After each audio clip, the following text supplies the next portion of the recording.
Olá a todos, dando prosseguimento à nossa programação desta Quinta Sensibio, edição especial online. Passamos agora à apresentação dos resumos simples e expandidos. Estes trabalhos foram avaliados e serão premiados em 3 categorias, a partir dos critérios: 1. Relevância e atualidade do tema. 2. Conteúdo e abrangência dos elementos mais importantes do trabalho. 3. Atratividade e capacidade de despertar interesse. 4. Originalidade e distribuição adequada do tempo. 5. Comunicabilidade na transmissão clara da essência do trabalho desenvolvido e resultados apresentados. Esperamos que desfrutem e aproveitem desta etapa. Obrigada.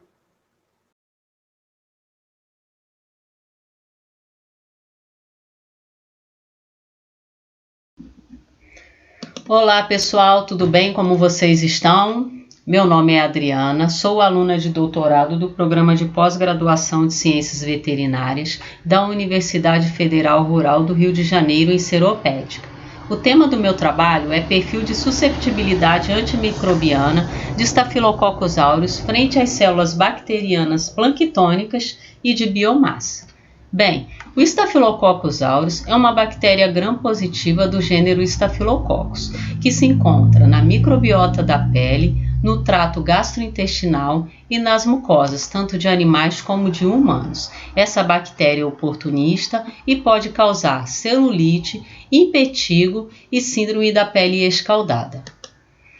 Neste caso, é necessário fazer o tratamento das infecções estafilocócicas. E a primeira linha de tratamento seria os beta-lactâmicos, oxacilina e cefalexina, por exemplo, que foram utilizados neste trabalho.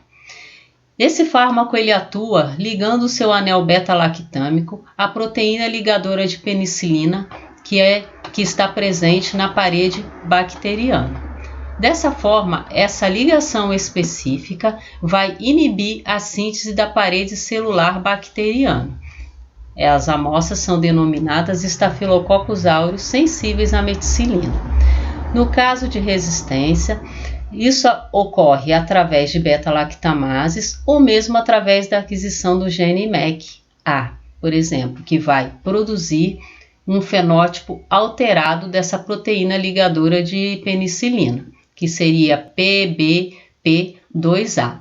Neste caso, há uma baixa afinidade do anel beta-lactâmico da droga pela proteína ligadora de penicilina, e as amostras são denominadas Staphylococcus aureus resistente à meticilina.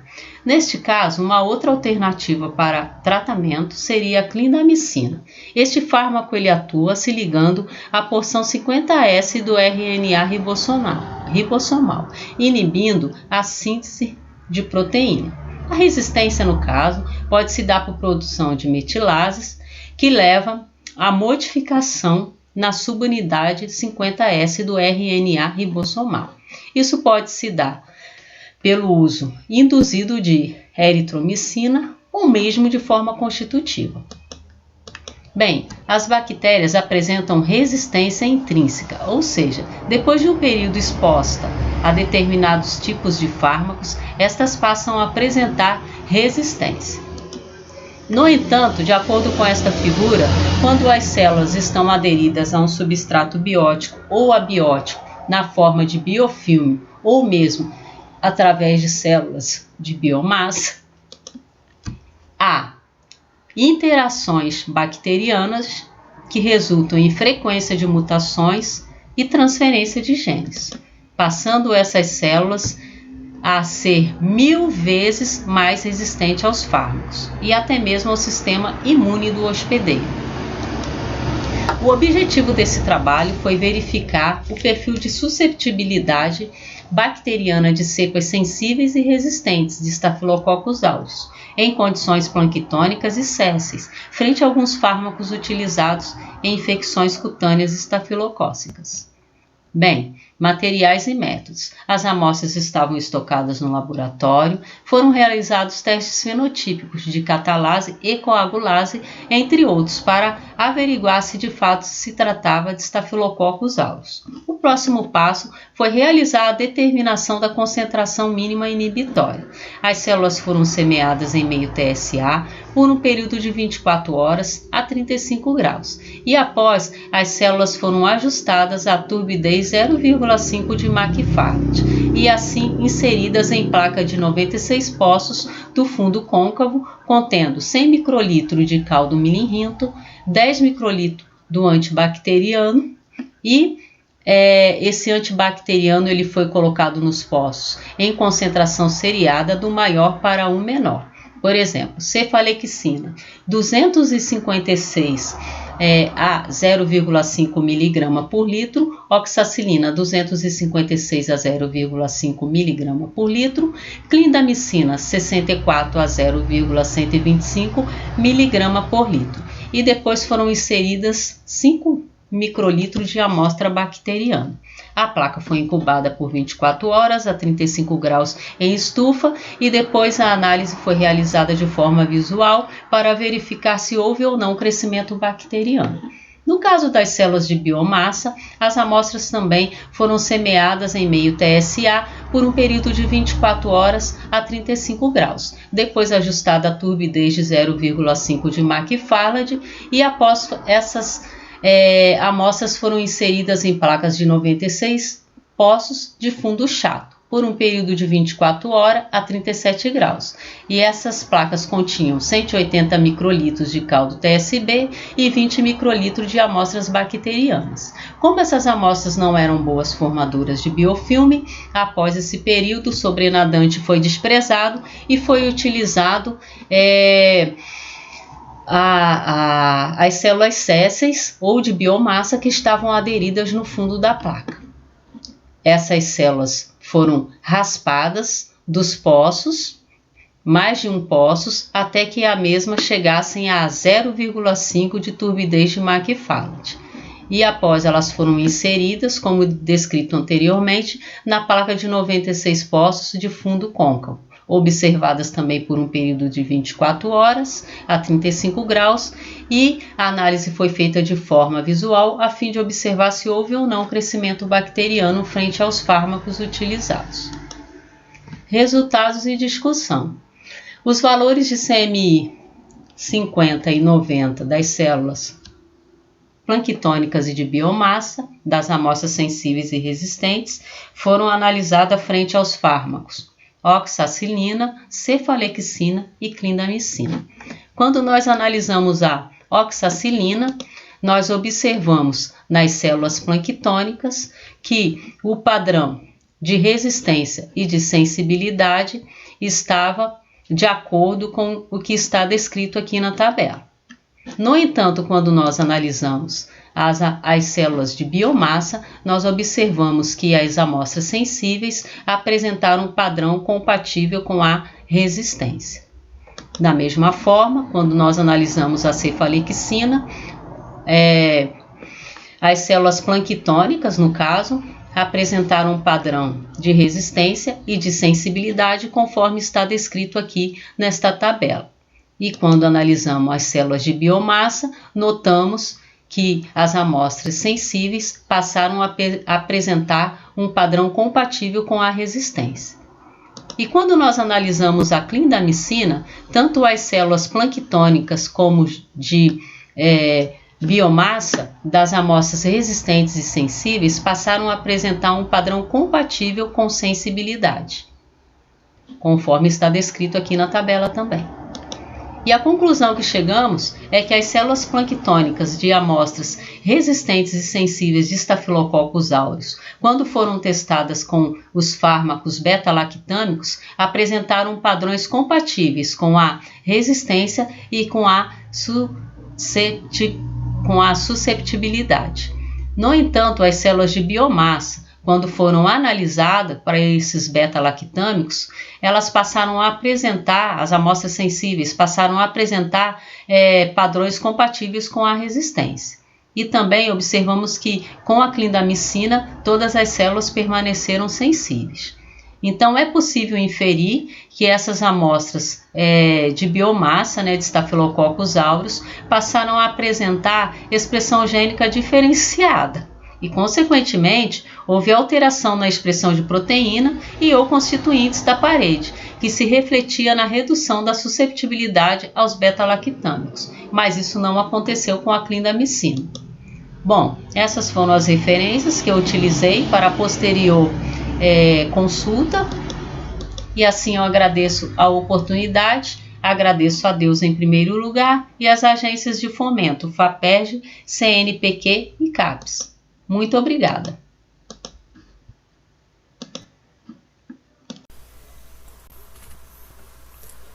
Bom dia, gente. Para quem não me conhece, eu me chamo Felipe Cerqueira, sou estudante no curso de Ciências Biológicas no Campus 2 da UNEB, localizada no município de Alagoinhas, e hoje eu irei apresentar o meu trabalho de pesquisa que tem como título a avaliação do potencial antimicrobiano dos extratos da macroalga Caulerpa mexicana, Sonde ex Katzen. Trabalho esse desenvolvido sob a orientação do professor Dr. Edson de Jesus Marques e co-orientação da professora doutora Vera Lúcia Costa Vale. Alguns problemas como o câncer, o desequilíbrio na produção de radicais livres e principalmente a resistência bacteriana, que se trata de um fenômeno natural potencializado pelo uso inadequado de antibióticos, representam alguns dos males que afligem a sociedade moderna, reduzindo a expectativa de vida no mundo inteiro. Esses fatores têm atraído a atenção de pesquisadores na busca de novas substâncias naturais com propriedades terapêuticas que solucionem esses problemas com a maior eficácia. Entre os produtos naturais utilizados para o isolamento de compostos ativos, as algas marinhas mostraram ser uma fonte bastante promissora. Bom, o perfil bioativo já observado em alguns estudos com macroalgas sugere que muitos metabólitos secundários presentes nos extratos possam futuramente ser utilizados como fármacos ou como protótipos de novos agentes químicos. Na literatura, relatos sobre pesquisas científicas relacionadas ao potencial biotecnológico das algas ainda podem ser considerados insignificantes, frente ao potencial que elas representam, em especial no território baiano, que conta com uma ampla costa litorânea e uma diversidade muito grande de espécies de macroalgas. Um dos trabalhos científicos encontrados com a Caulerpa mexicana foi esse de Mata 2012, sobre o potencial anti-inflamatório e antinociceptivo, tendo ambas as vertentes resultados positivos. Com isso, o objetivo desse trabalho foi avaliar a atividade de extratos da macroalga Caulerpa mexicana quanto ao seu potencial antimicrobiano. Com relação à coleta e ao preparo dos extratos, a coleta foi realizada na praia de Estela Maris, território pertencente ao município de Salvador, em setembro de 2018. O material coletado foi lavado com a própria água do mar para a remoção das impurezas e logo após foram separados os exemplares para confirmação da espécie e deposição nos herbários da UNEB, o HUNEB, e da UFBA, o ALCB, através do método das exicatas. O restante do material foi posto em temperatura ambiente e em seguida na estufa a uma temperatura de 40 graus Celsius para completar a secagem. Após essa etapa, o material foi triturado e colocado em contato com os solventes em recipientes fechados durante 3 dias. A extração foi realizada por maceração, 3 extrações, seguindo uma ordem crescente com relação à polaridade dos solventes. Primeiramente foi adicionado o hexano, em seguida o acetato de etila e, por fim, o etanol. O solvente foi evaporado e o extrato estocado no freezer até o momento dos ensaios. Para avaliação do potencial antimicrobiano dos extratos, foi utilizada a metodologia de difusão em discos, de acordo com a norma M2A8 da NCLL. Os testes foram realizados em triplicata, na concentração de 100 mg por ml. Foram utilizadas as seguintes cepas bacterianas: Escherichia coli, Bacillus subtilis, Pseudomonas aeruginosa, Staphylococcus aureus, Micrococcus luteus e Salmonella cholerasis. E para o teste antifúngico, cepas de Aspergillus niger, Candida albicans e Candida glabrata. Seguindo com a metodologia de difusão em discos, A preparação da suspensão microbiana foi feita transferindo-se o inóculo diretamente das placas contendo colônias recém-cultivadas para tubos contendo solução salina estéril. Em seguida, o inóculo suspenso foi semeado em placas de Petri previamente preparadas contendo o meio de cultura H. millerrinto, no caso dos testes com as bactérias, ou o H. saborodextrose, no caso dos testes com os fungos. A semeadura foi realizada com auxílio de um suave de algodão, onde este foi embebido na suspensão microbiana. Posteriormente, foram aplicados discos de papel filtro, contendo 10 microlitros de cada extrato produzido em triplicata.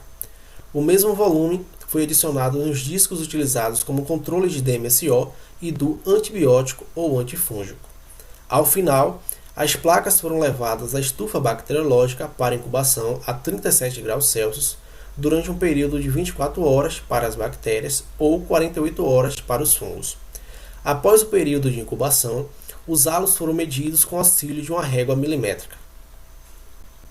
Para avaliação da concentração inibitória mínima, foi utilizada a metodologia de microdiluição em caldo de acordo com Simonetti e colaboradores 2016.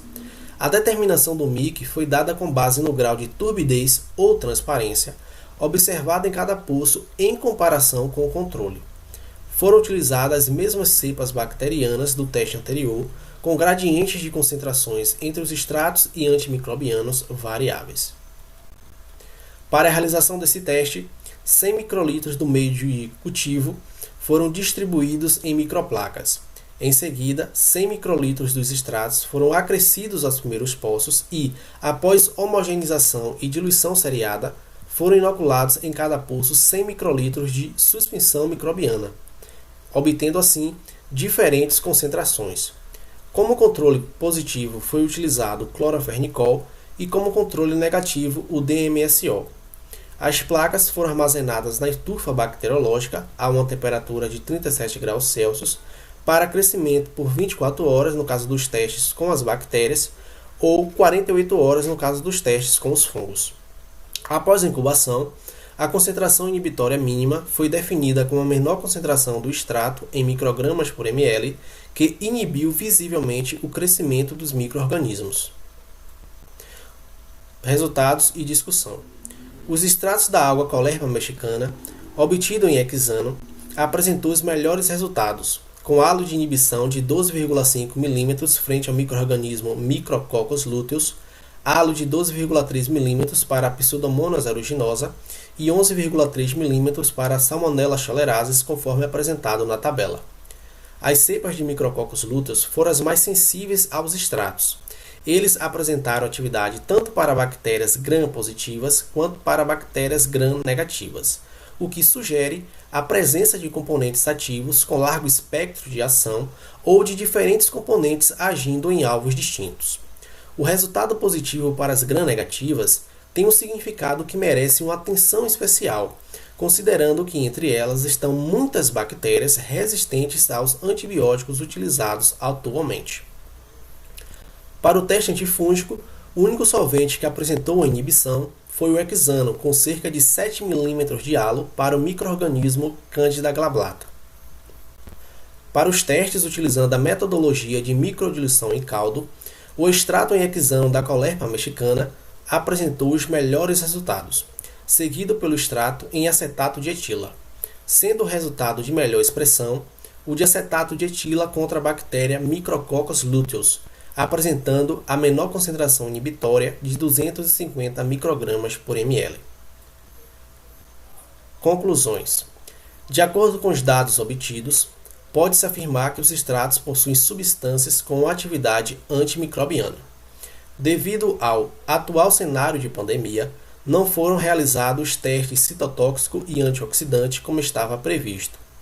Com isso, sugere-se a continuidade dos estudos com os extratos da Caulerpa mexicana. Aqui eu tenho algumas referências que eu utilizei na montagem desses slides e alguns agradecimentos. Eu agradeço primeiramente a Deus por ter me concedido muita saúde para realizar esse trabalho. Agradeço também à Universidade do Estado da Bahia pela concessão da Bolsa PSIM, Ao professor e orientador Dr. Edson de Jesus Marques por todo apoio mesmo nesse período de pandemia e a todos os integrantes do Laboratório de Biologia Experimental da UNEB Campus 2, em especial a Alexandra de Jesus Corrêa. O meu muito obrigado a todos. Olá pessoal da quinta semana de Ciências Biológicas da Universidade do Estado da Bahia, Campus 2, Alagoinhas. É um prazer poder compartilhar com vocês esse estudo, do qual está intitulado por Impactos da Infecção por Mycobacterium lepra em gestantes, sob a autoria de Neuza Loise Nunes Albuquerque, que sou eu, Maria Nicole Pereira da Silva e Camila Pereira dos Santos.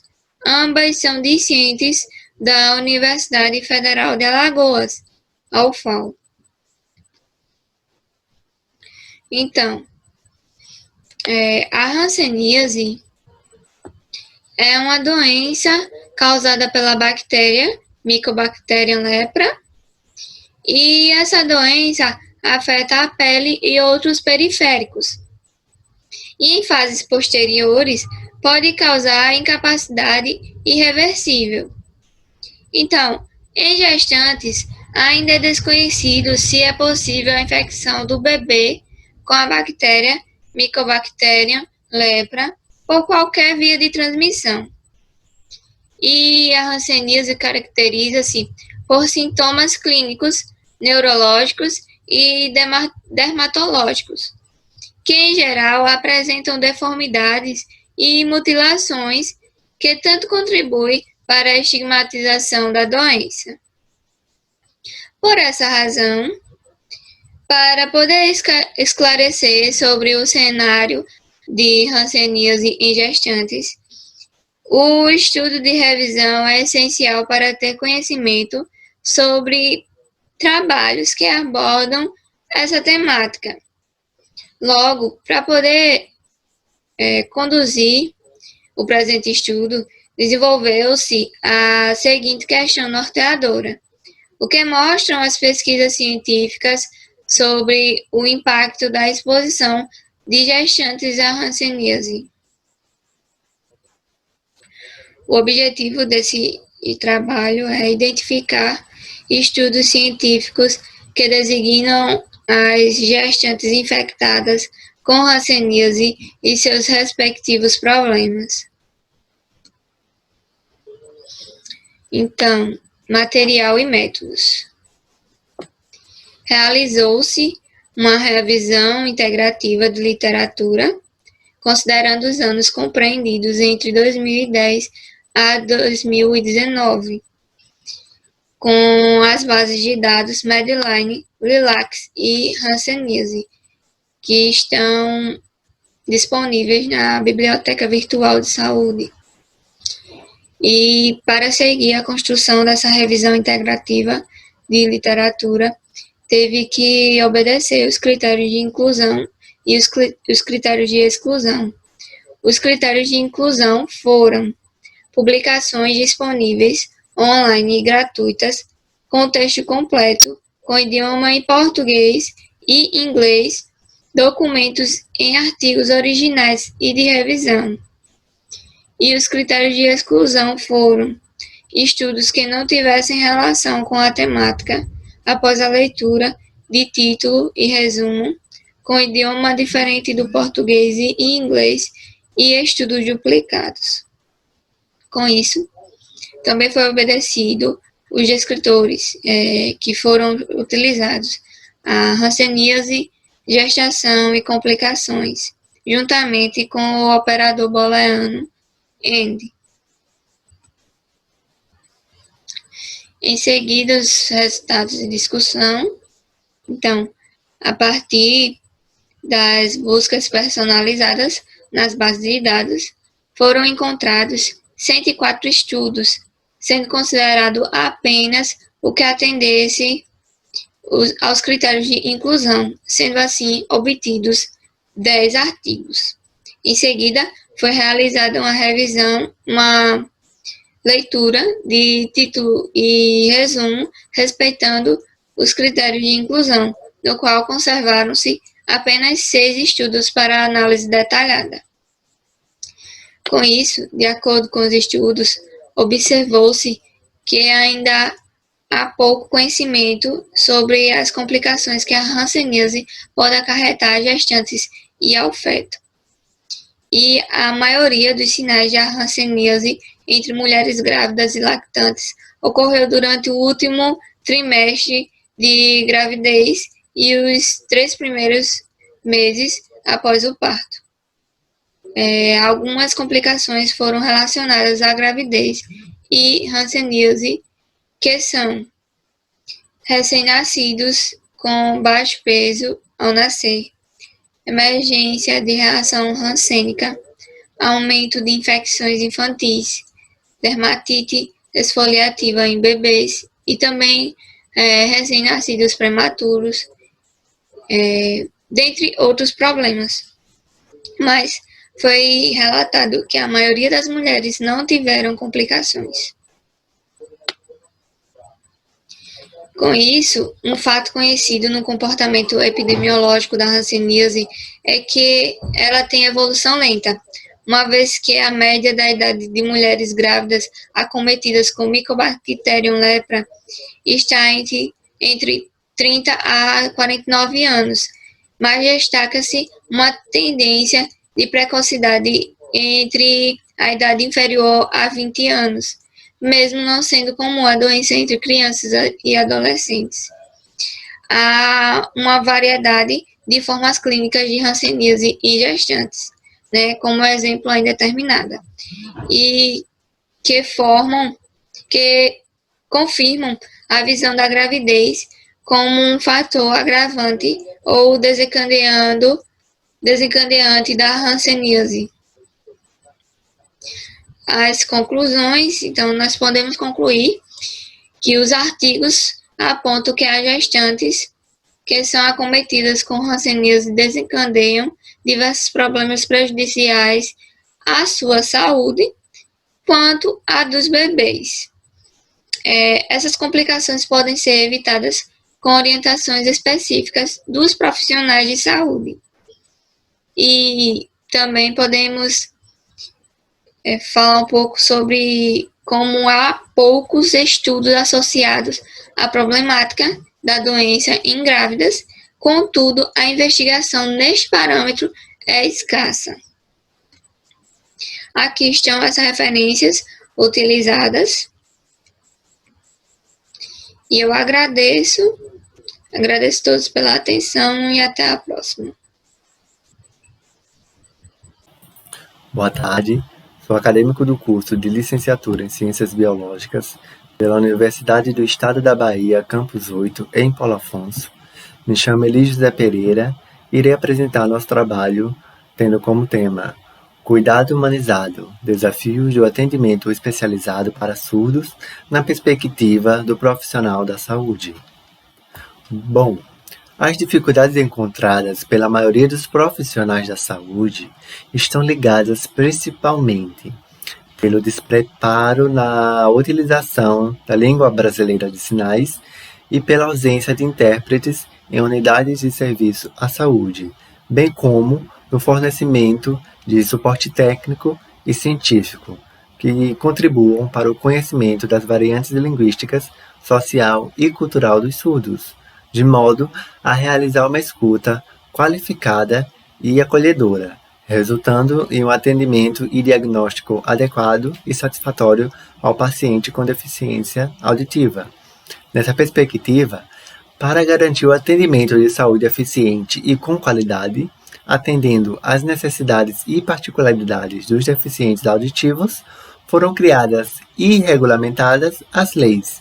Dentre elas, destaca-se a Lei nº 10.436 de 2002, que em seu artigo 3 aponta que as instituições públicas e empresas concessionárias de serviços públicos de assistência à saúde devem garantir atendimento e tratamento adequado aos portadores de deficiência auditiva, de acordo com as normas legais em vigor.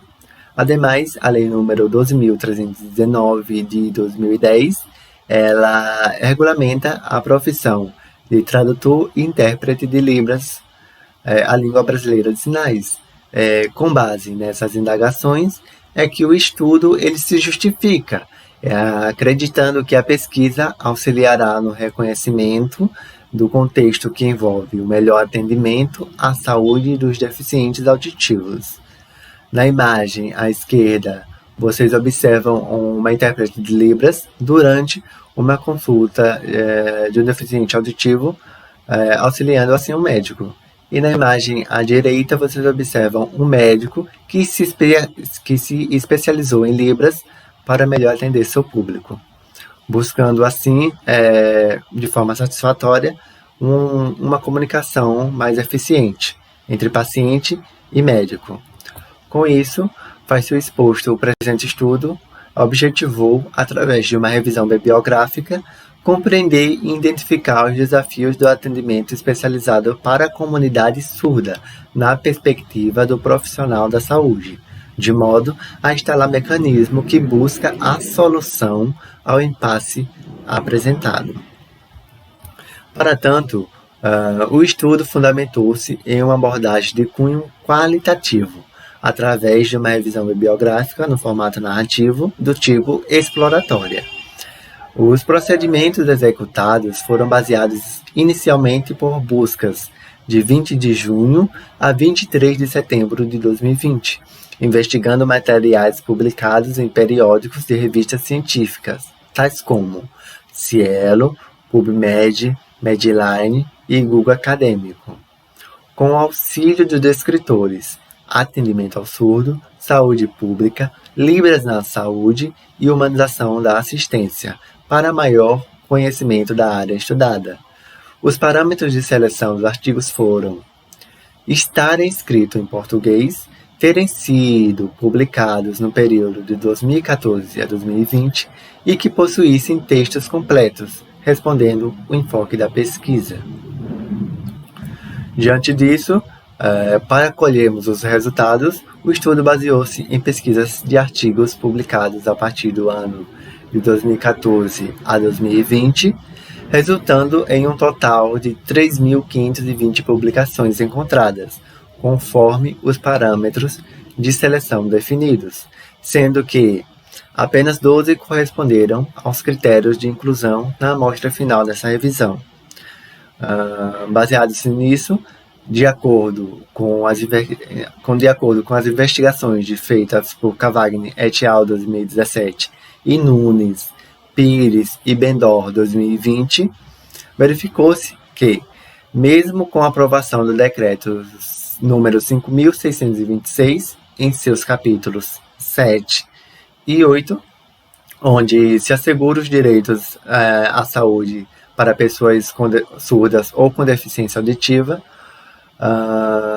não obstante, a lei também dispõe sobre 5% dos servidores públicos que devem se especializar na língua brasileira de sinais, ou seja, a Libras. Vale também destacar o trabalho de Machado et al. 2015, realizado com surdos, onde foi possível evidenciar suas dificuldades ao ingressar em unidades de saúde. Com isso, essa prática ela é fortemente discutida nos trabalhos de Marchetti, Costa e Teston 2018 e Moreno et al. 2020, onde, segundo os autores, para que ocorra a humanização na saúde, é imprescindível a presença de mecanismos comunicativos na interação com o usuário. Diante disso, faz-se necessário o investimento de recursos na capacitação dos profissionais atuantes na área da saúde, ofertando-se, assim, o curso de Libras. Entretanto, para se alcançar uma assistência bilíngue que proporcione ao surdo amplo acesso à saúde, teria que flexibilizar a carga horária de trabalho destes profissionais, a fim de qualificá-los a respeito dos fatores de comunicação no tocante ao paciente com surdez. Ademais, é de suma relevância repensar nas propostas curriculares dos cursos superiores e técnicos, incluindo a disciplina de Libras como obrigatória, em uma perspectiva inclusiva na valorização da identidade e cultura da pessoa surda. Aqui, algumas referências do nosso trabalho e muito obrigado pela atenção.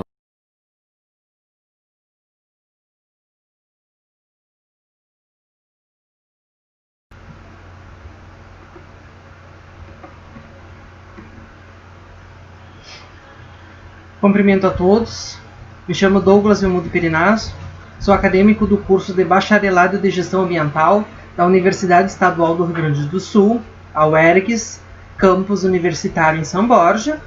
Trago para vocês o trabalho Plantas Medicinais com Indicativo de Toxicidade, um relato a partir de literatura científica, orientada pela professora Daiana Bortolozzi Baldoni. As relações do homem com as propriedades das plantas são datadas desde a antiguidade, que sempre as utilizou de variadas formas, mas principalmente para os fins medicinais. E este recurso, ele é empregado pelo homem, corresponde muitas vezes à única medicina disponível e utilizada por uma parcela da população, principalmente as que não têm acesso aos medicamentos industrializados. Rodrigues e Simone, 2010, eles afirmam que no Brasil cerca de 82% da população faz o uso de plantas na cura de enfermidades, seja através da medicina tradicional, quilombola, indígena, resultante da influência do período de colonização. As plantas consideradas tóxicas, segundo a literatura, são aquelas que produzem metabólitos secundários que, pela inalação, indigestão ou contato, podem causar alterações patológicas em homens e animais. Em contrapartida, seu potencial toxicológico são usadas pelo homem, para o uso de envenenamento intencional, uso recreacional, caça e até mesmo como recurso terapêutico.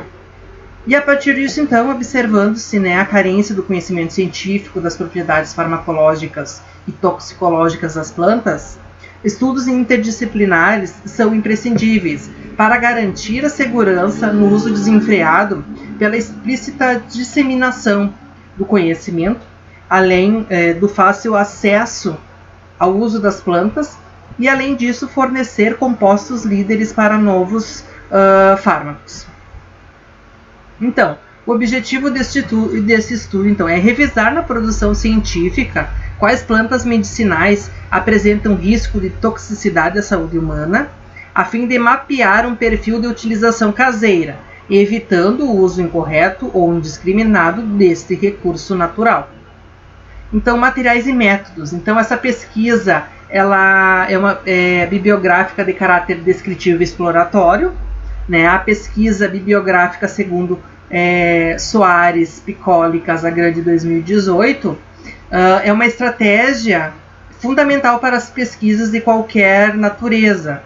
Ela possui referências publicadas em livros, revistas, periódicos e demais eventos. Além disso, a pesquisa apresentou elementos quantitativos e qualitativos. Então, quais são os documentos em investigação? São artigos disponíveis no Google Acadêmico e na Cielo, publicados nos anos de 2019 a maio de 2020, e a análise dos dados se deu, então, pela análise textual discursiva, que ele faz com que a gente compreenda dados e informações de natureza qualitativa. Os resultados e as discussões, então, somando a base de dados, foram encontrados 30 artigos. Após a leitura dos mesmos, 26 foram excluídos por não se encaixarem no objetivo do presente estudo. Então, foi selecionado 4 artigos, 3 artigos científicos e 1 artigo de revisão literária. E desta pesquisa, então, resultou a identificação de 19 espécies de vegetais, pertencentes a 17 famílias botânicas. As espécies citadas, segundo os documentos, são aquelas de uso comum, aliadas ao uso indiscriminado desse recurso natural, provocando algum efeito adverso ao organismo, né? Dentre esses efeitos adversos, os mais comuns e encontrados nos documentos dores no corpo, irritação na pele e na mucosa, vômito, náuseas, entre outros. Então aqui nós temos a tabela 1, que ela menciona as espécies medicinais com efeitos toxicológicos ao homem, mencionados na literatura entre os anos de 2019 a 2020, né, contendo a família, o nome científico e o nome popular. Temos então a penicilina, Comigo Ninguém Pode, babosa, artemisia, erva baleeira, confrei, ora pro nobis, buchinha, mamona, maricá, barbatimão, incenso, romã, boldo do Chile, tabacuva, guiné, cáscara sagrada, arruda e japecã.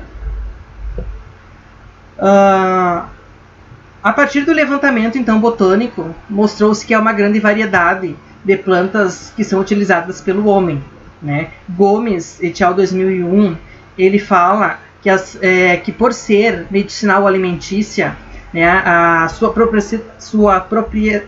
propriedade tóxica geralmente é desconhecida pelas pessoas.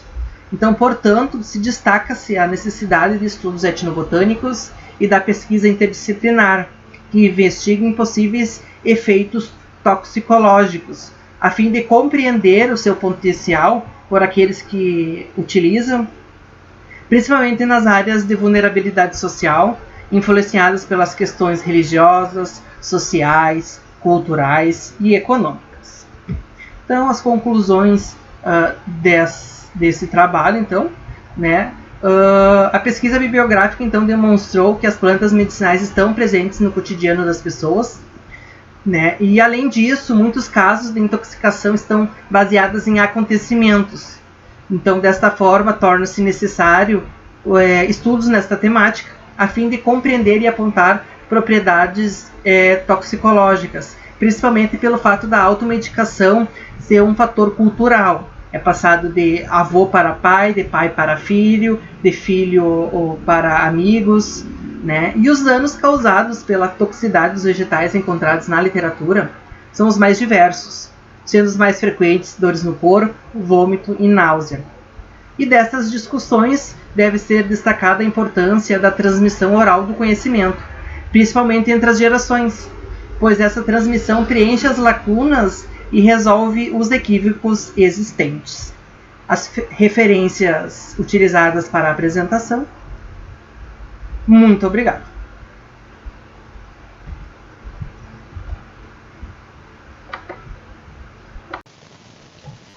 Olá, meu nome é Jamires e o título do meu trabalho é Convolvulaceae em um fragmento de Mata Umbrophila densa no município de Alagoinhas, Bahia, Brasil, e foi orientado pela professora doutora Alexa Paz Coelho.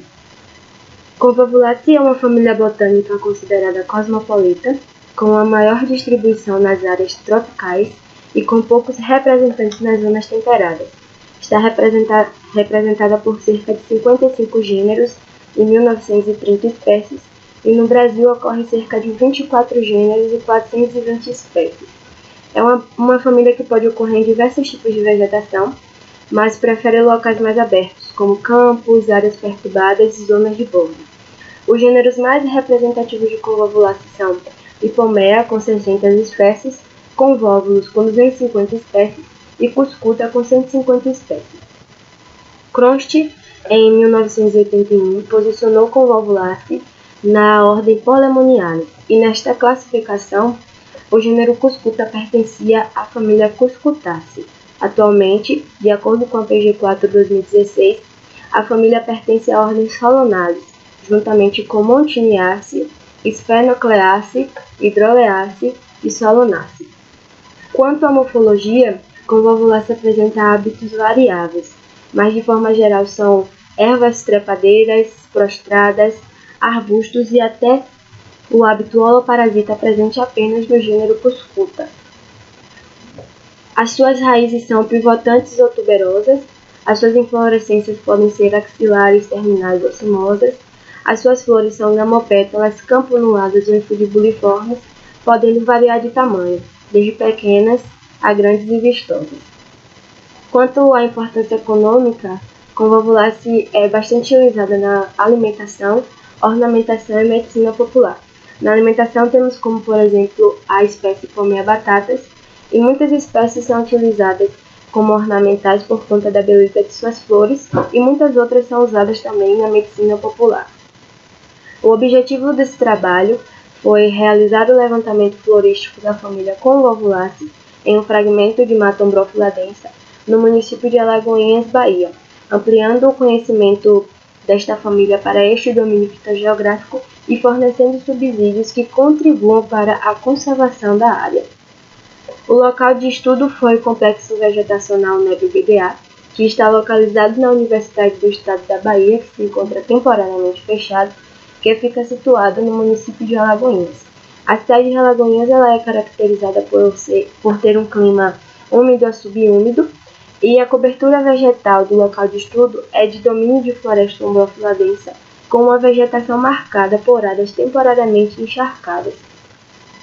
Primeiramente foi realizado um levantamento bibliográfico, consultando monografias, artigos e o Flora do Brasil, para criar um banco de referência.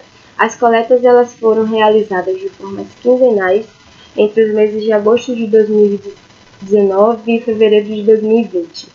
No laboratório, as espécies elas eram tratadas seguindo as técnicas de Mori e colaboradores e eram adicionadas em exicatas ao herbário da Universidade do Estado da Bahia, o HUNEB. Além disso, a identificação das espécies elas eram feitas a partir da análise dos caracteres vegetativos e reprodutivos com o auxílio de chaves analíticas.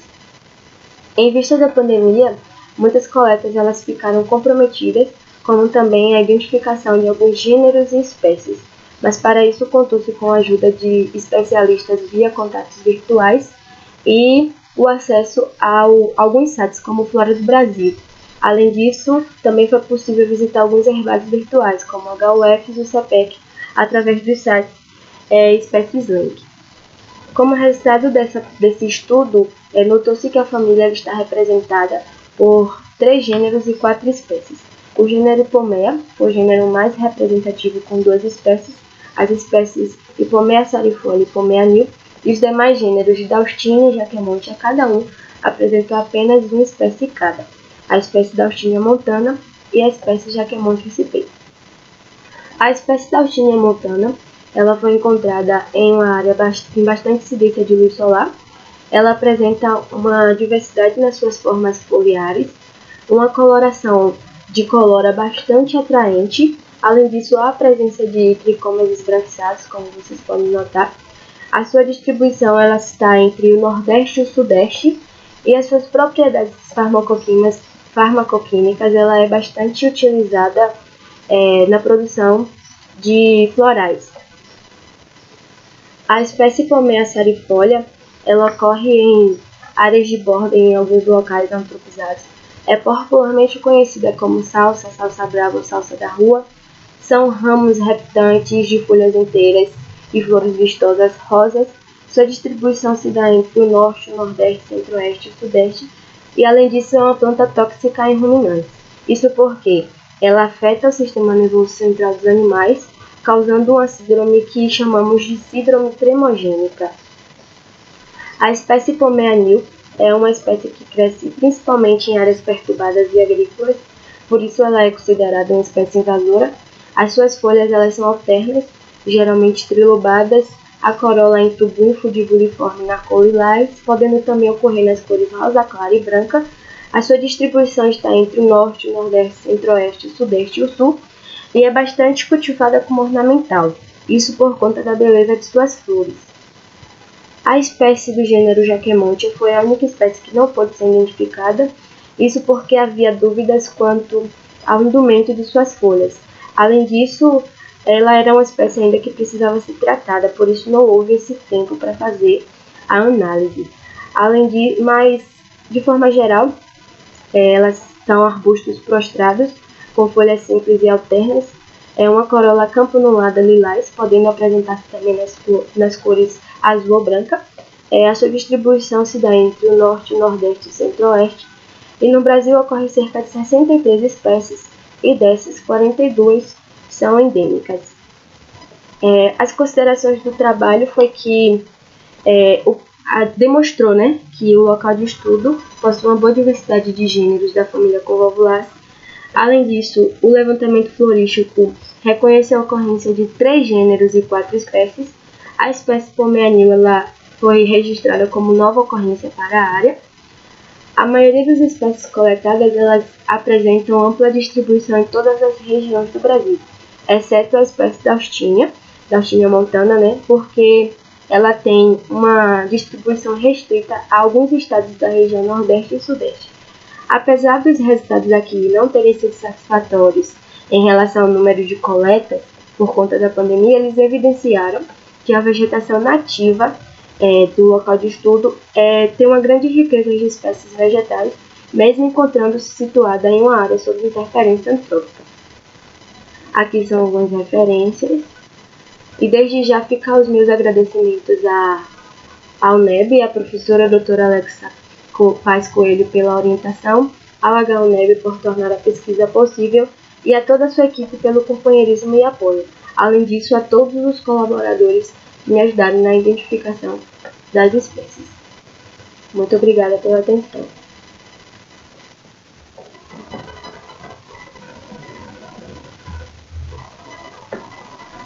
Oi, meu nome é Tainara Santos Souza, sou discente da Universidade do Estado da Bahia, Campus 2, e com a orientação da professora Alexa Araújo de Oliveira Paz Coelho, realizei o trabalho de levantamento florístico e estudos taxonômicos em Bignoniaceae de um fragmento de mata ombrófila densa no município de Alagoinhas, Bahia, Brasil. De acordo com a PG4, Bignoniaceae está inserida na ordem Lamiales, juntamente com mais de 25 famílias. As espécies de Bignoniaceae são encontradas geralmente em países de clima tropical, mas alguns gêneros podem ser encontrados também em países de clima temperado. De acordo com dados morfológicos e moleculares, Bignoniaceae está inserida em 6 tribos taxonômicas reconhecidas atualmente. Mundialmente, são encontrados cerca de 120 gêneros e 800 espécies. No Brasil, 34 gêneros, 418 espécies. E na Bahia, 28 gêneros e 160 espécies. O Brasil é onde está o maior centro de diversidade das espécies de Bignoniaceae. Os gêneros mais representativos de Bignoniaceae são Androanthus, Arabidea, Adenocalima e Jacaranda. Como características morfológicas, Bignoniaceae pode ser encontrado no hábito lianescente, arbustivo ou arbóreo. As suas folhas são compostas, geralmente palmadas ou bipinnadas. A sua inflorescência pode ser encontrada em tiso, racemo ou panícula. As suas flores são tubulares e pentâmeras, possuindo estigmas de dínamos. Geralmente o fruto de Bignoniaceae são capsulares, com sementes planas e aladas. Bignoniaceae possui um grande potencial paisagístico, principalmente as espécies do gênero Tabebuia e Androanthus, que são conhecidos popularmente como zipês. O objetivo desse trabalho é expandir, a partir do levantamento florístico, o conhecimento sobre Bignoniaceae ocorrente na região de estudo. Também conhecer as suas características morfológicas e taxonômicas, bem como incrementar a coleção do acervo do herbário da Universidade do Estado da Bahia. O trabalho foi realizado no fragmento de mata ombrófila densa, que fica localizado na Universidade do Estado da Bahia, na cidade de Alagoinhas. A cidade de Alagoinhas possui uma precipitação média de 1.478 milímetros anualmente, o que caracteriza a cidade por um clima tropical. Segundo Jesus e seus colaboradores, o fragmento de mata ombrófila densa da Universidade do Estado da Bahia possui uma vegetação bem variada, bem ampla e bem característica também do local, possuindo todos os hábitos vegetacionais com mais escassez em herbáceas. Para a realização desse trabalho foram feitos levantamentos bibliográficos a partir de trabalhos de especialistas sobre Bignoniaceae, Também foram feitas consultas a herbários virtuais, já que essas consultas não puderam ser presenciais por conta da pandemia do coronavírus, então elas foram feitas virtualmente, principalmente pelo site das espécies Link. Foram feitas também consultas a sites de informação sobre a flora do Brasil, principalmente pelo site da Reflora. A campo foram feitas visitas quinzenais durante o período de agosto de 2019 a março de 2020. Todo o material foi coletado e herborizado, seguindo as regras propostas por Mori e seus colaboradores. O resultado encontrado foi a presença de 3 espécies e 4 gêneros de Bignoniaceae, dentro de 2 tribos taxonômicas, a tribo Tecomea e a tribo Bignonia. Dentro da tribo Tecomea foi encontrada as espécies Jacaranda pubérula, Tabebuia elíptica e Tecoma stans, e dentro da tribo Bignonia, uma espécie do gênero Fridericia. Jacaranda pubérula possui um hábito arbóreo com aproximadamente 2 metros de altura no local de coleta. As suas folhas são bipinnadas, sua inflorescência tirso e seu fruto achatado e ovular. As suas flores são lilazes, com estigma alongada, com presença de tricoma na porção mediana e na porção superior. Essa espécie ela estava ocorrendo na borda e no interior da mata, porém com mais incidência no interior, e ela é conhecida popularmente como caroba ou carobinha. Por sua madeira ser considerada nobre, essa espécie é bastante utilizada na indústria de caixotaria e na indústria de celulose. Tabebuia elíptica possui um hábito arbóreo, no local de coleta medindo aproximadamente 2,5 metros de altura. As suas flores são brancas e vistosas, com guias nectaríferos amarelos. Essa espécie ela estava ocorrendo na borda da mata. Ela é uma espécie bastante utilizada no paisagismo urbano e é conhecido popularmente como o ipê branco ou como pau d'arco. Tecoma stans possui um hábito arbustivo com aproximadamente 1 metro de altura no local de coleta. As suas folhas são imparipinnadas com folíolos de margem serrilhada. As suas flores são amarelas, com guias nectaríferos alaranjados. A espécie ela estava ocorrendo na área aberta da mata, com pouca incidência. As espécies estavam bem espaçadas entre si e um substrato bastante arenoso. Essa espécie também é bastante utilizada no paisagismo urbano e é conhecido popularmente como ipê de jardim ou como amarelinho. Fridericia não foi reconhecida a nível de espécie porque houve a coleta apenas das flores, e essas flores não foram associadas a nenhuma planta próximo ao local de coleta. E também não foi possível voltar ao local por conta da pandemia do coronavírus, para poder reconhecer a planta que essas flores pertenciam. Essas flores possuem uma corola de cor lilás, medindo aproximadamente 2 centímetros. E, no geral, as espécies de Fridericia podem ser encontradas no hábito arbóreo, lianescente ou arbustivo, e também é encontrada em todas as regiões brasileiras. A conclusão para esse trabalho é que foram reconhecidas na área de estudo 3 espécies e 4 gêneros de Bignoniaceae, sendo Jacaranda pubérula, Tabebuia elíptica, Tecoma stans e uma espécie de Fridericia. Com exceção à Tabebuia elíptica, todas as espécies foram descritas como nova ocorrência para o local de estudo. E apesar do trabalho em campo ser interrompido por conta da pandemia, os resultados obtidos demonstram que o fragmento de mata ombrófila densa da UNEB Campus 2 possui uma considerável diversidade de espécies de Bignoniaceae. Então é necessário que esse estudo tenha uma continuidade para que possíveis novas ocorrências de Bignoniaceae sejam descritas nesse local e contribuindo assim para o monitoramento da flora local. Aqui foram algumas referências utilizadas. E eu quero agradecer à FAPESB pela concessão da Bolsa de Iniciação Científica para que esse trabalho pudesse ser realizado. Quero agradecer também à professora doutora Alexa Pascoelho por toda a orientação. E quero agradecer ao Herbário da Universidade do Estado da Bahia e toda a sua equipe pela disponibilidade dos equipamentos necessários para a realização desse trabalho. Muito obrigada pela atenção de todos.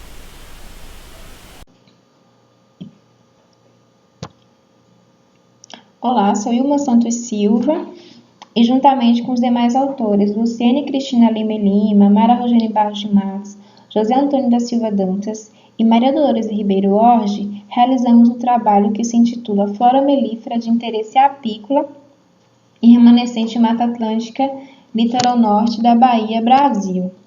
Bom, antes de tudo, é importante esclarecer que flora melífera, né, ou melitófila, é composta por espécies, né, plantas atrativas às abelhas e de interesse apícola. Na verdade, essas plantas elas têm especificidades em relação a esses visitantes.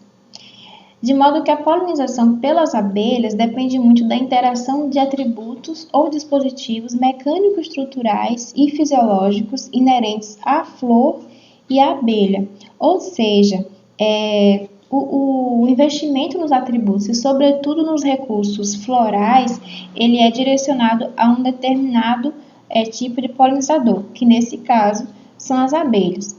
E a gente traz ainda de importante que, dentro das diversas implicações positivas sobre a flora, né, apícola de uma região, destaca-se não apenas a identificação, preservação e multiplicação das espécies vegetais mais relevantes numa área, como também a importância em conhecê-la para fins de exploração racional e também programas de conservação de abelhas. Então, nesse sentido, o objetivo do trabalho foi registrar as espécies botânicas com potencial, né, o interesse apícola, a partir dos trabalhos de levantamento florístico e de potencial apícola realizados no município de Alagoinhas, Bahia, Brasil, em remanescentes de Mata Atlântica. Bom, o estudo ele iniciou entre janeiro, né, de 2018 a maio de 2019, pesquisando trabalhos bibliográficos datados de 2009 a 2017, que a gente classificou em 2 grupos, aqueles de levantamento florístico, nesse agregou-se de fitossociologia, né, para obter mais dados, florístico, e também aqueles mais direcionados, né, que tem um foco no nosso trabalho. Então, aqueles tanto de flora apícola, quanto aqueles de tipos polínicos. E esses trabalhos eles foram realizados tanto nas mediações da UNEB, né, que também abrangia a extinta, né, empresa de desenvolvimento agrícola, empresa baiana, né, de desenvolvimento agrícola, a EBDA, formando assim um complexo vegetacional da UNEB. Bom, e dos trabalhos de levantamento florístico e fitossociologia, a gente destaca dos 6 que a gente teve acesso, esses 2. O primeiro, de Batista, 2009, e o último aqui, de 2017, de Oliveira, embora seja de fitossociologia, esses 2, no caso o primeiro de levantamento e o segundo de fitossociologia, eles eram mais completos por tratar de comunidade, né? Os 4 do meio, 2015 e 2016, eles eram mais direcionados a uma família em específico ou até gêneros dentro dessa família. Então, ajudava mesmo que a complementar esses 2 trabalhos.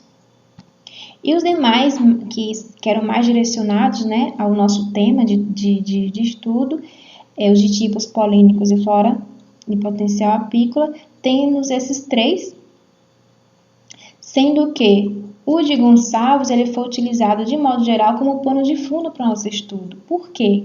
Porque embora o de Pinheiro e de Jesus tratassem tanto de potencial apícola quanto da flora apícola, né, em si, eram mais direcionados a uma família ou até um gênero, né, específico.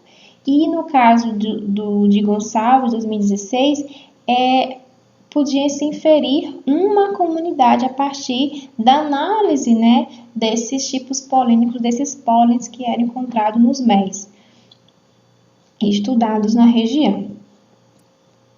Bom, então, a partir da junção desses trabalhos, a gente conseguiu montar um checklist, né, de interesse apícola para a região, sendo que os trabalhos de levantamento florístico eram mais e de fitossociologia eram mais para comparar, né, se as espécies que foram registradas naqueles de tipos polínicos, de flora e potencial apícola, também haviam sido registradas nos outros trabalhos de levantamento de fitossociologia. Então, de modo geral, o checklist ele apresenta 181 espécies de 114 gêneros, pertencentes a 37 famílias botânicas. Dessas famílias, as mais representativas foram Asteraceae e Fabaceae, com diferença muito pouca entre as duas, seguidas por Myrtaceae e Sapindaceae. Em relação aos gêneros mais ocorrentes, mais diversos em termos de espécies, temos Mysia, com 8 espécies, Mimosa, com 6, Cupania e Micônia, com 5 espécies cada. Bom, e nessa parte aqui a gente destaca as espécies pertencentes aos gêneros que foram mais diversos, encontrados nos trabalhos. Bom, e o que a gente pode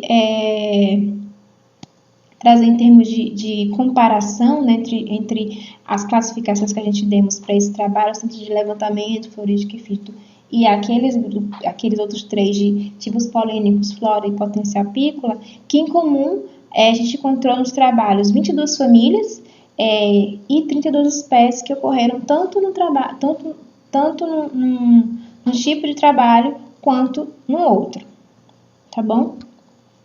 E o que é importante trazer aqui é que o registro dessas espécies no município, ele faz importante não apenas para fins econômicos, seja tanto na apicultura quanto derivados dela, bem como na recuperação e reflorestamento de áreas degradadas. Isso porque a gente sabe que não só pesquisadores se preocupam e deveriam se preocupar, bem como toda a sociedade de modo geral, porque a gente se beneficia com os produtos oriundos da polinização. A gente ganha muito mais com a floresta em pé do que derrubada. O que a gente vem observando muito com fragmentação, com supressão e também os agrotóxicos, fazendo com que os polinizadores acabem se decaindo cada vez mais. E nesse sentido, de se preocupar com os polinizadores, a gente perde muito com o desaparecimento das abelhas. Bom, e a gente traz como finalização, e para registrar que as famílias botânicas com maior representatividade, foram aquelas Asteraceae, Fabaceae, Myrtaceae, Sapindaceae, e os gêneros mais diversos que a gente pôde encontrar nos trabalhos que a gente pesquisou foi Mysia, Mimosa, Cupania e Micônia. E fica de informe, importante também nesse trabalho, que conhecer a flora melífera local ajuda muito a subsidiar de maneira mais consistente as atividades econômicas oriundas dessas espécies, na apicultura.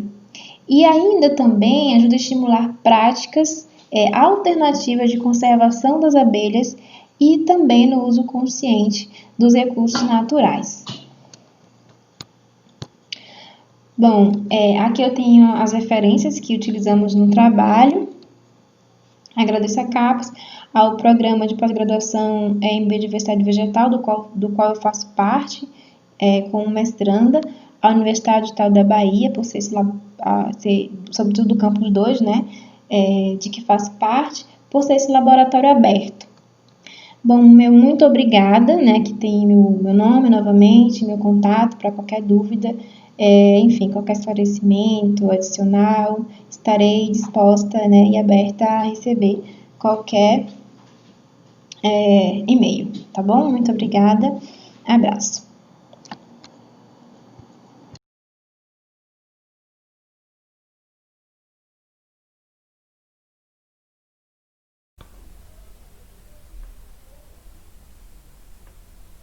Olá, saudações a todos. Eu sou Edivan Batista, acadêmico do curso de bacharelado em fisioterapia.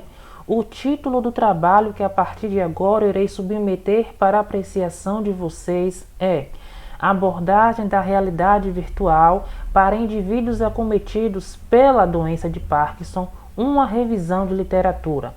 orientado pelo ilustríssimo senhor professor Maxson de Jesus, atualmente doutorando em Ciências da Informação pela Universidade Federal da Bahia.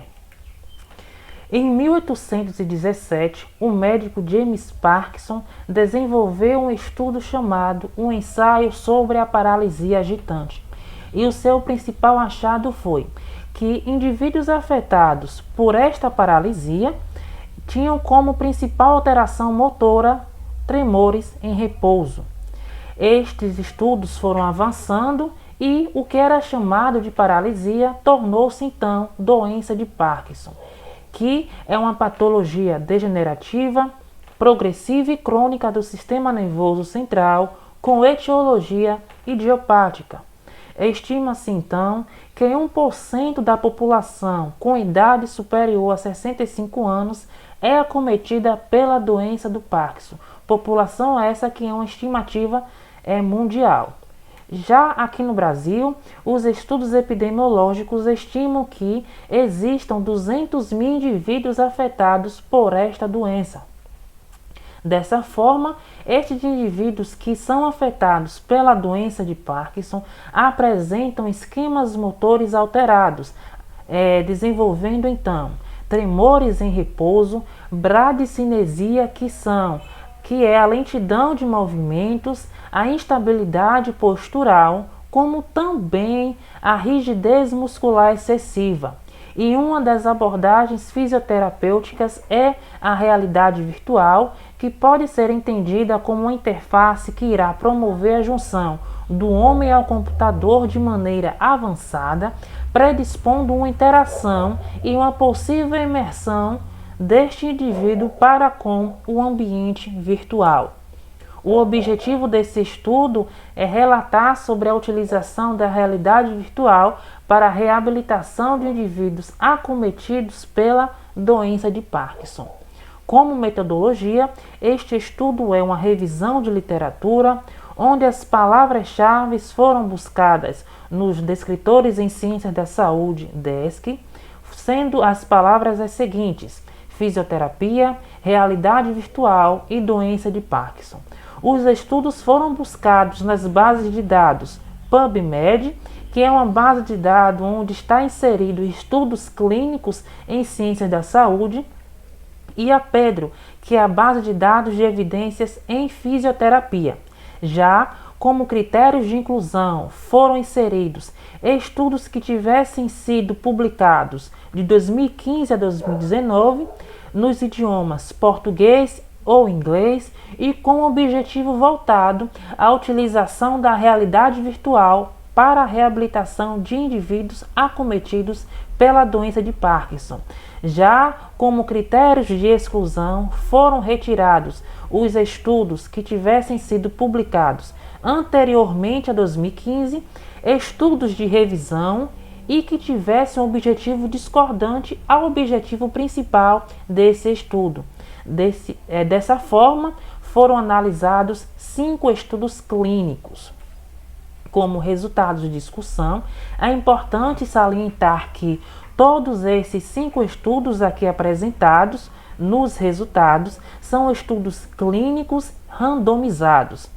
Para Pelosin e colaboradores, em 2020, após utilizar a realidade virtual, foi perceptível a redução do número de quedas. Já Silva e colaboradores, no ano de 2019, perceberam que, após utilizar a realidade virtual como proposta fisioterapêutica, houve uma melhora das habilidades motoras manuais.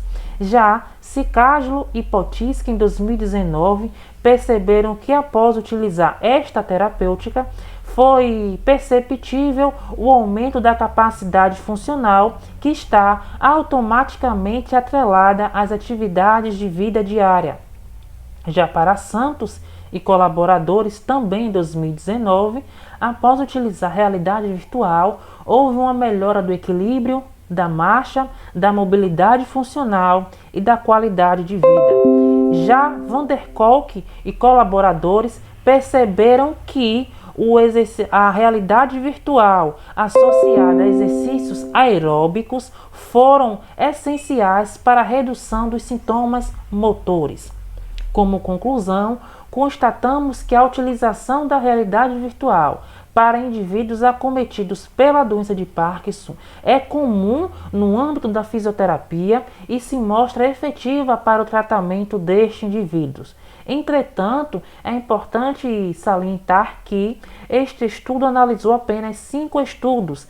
Por conta disso, torna-se necessário que mais pesquisas venham a ser desenvolvidas por meio de uma análise com um maior quantitativo de estudos clínicos. Por fim, as nossas referências, agradecemos imensamente a toda a organização da 5ª Semana de Ciências Biológicas por nos ceder esse espaço para apresentarmos o nosso estudo. Por isso, muito obrigado a todos vocês e que tenhamos um ótimo evento.